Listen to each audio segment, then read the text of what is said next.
भारत के एक छोटे से गांव जिसका नाम किशनपुर था। वहां रामू नाम का एक ईमानदार और मेहनती किसान रहता था। उसके पास जमीन का एक छोटा सा टुकड़ा था जो पीढ़ी दर पीढ़ी से उनके परिवार की जीविका का एकमात्र सहारा था। रामू का परिवार उसकी पत्नी राधा और दो छोटे बच्चों से मिलकर बना था।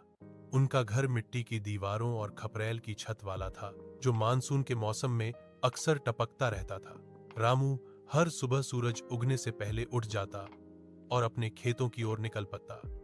वह घंटों पसीना बहाता, खेत को जोतता, बीज बोता और फिर फसल की देखभाल करता। उसकी सबसे बड़ी चिंता यह थी कि उसकी मेहनत का फल कैसा होगा।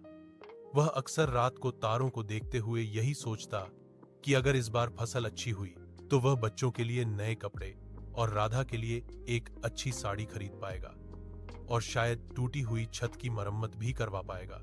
इस बार भी रामू ने कड़ी मेहनत की। शुरू में अच्छी बारिश हुई और फसल हरी भरी दिखने लगी, जिससे रामू और राधा के चेहरों पर एक नई आशा की किरण जगी। लेकिन जैसे ही फसल कटाई के करीब आई, अचानक मौसम ने करवट ली। अत्यधिक और बिना मौसम की बरसात ने रामू की पकी हुई फसल को तहस नहस कर दिया।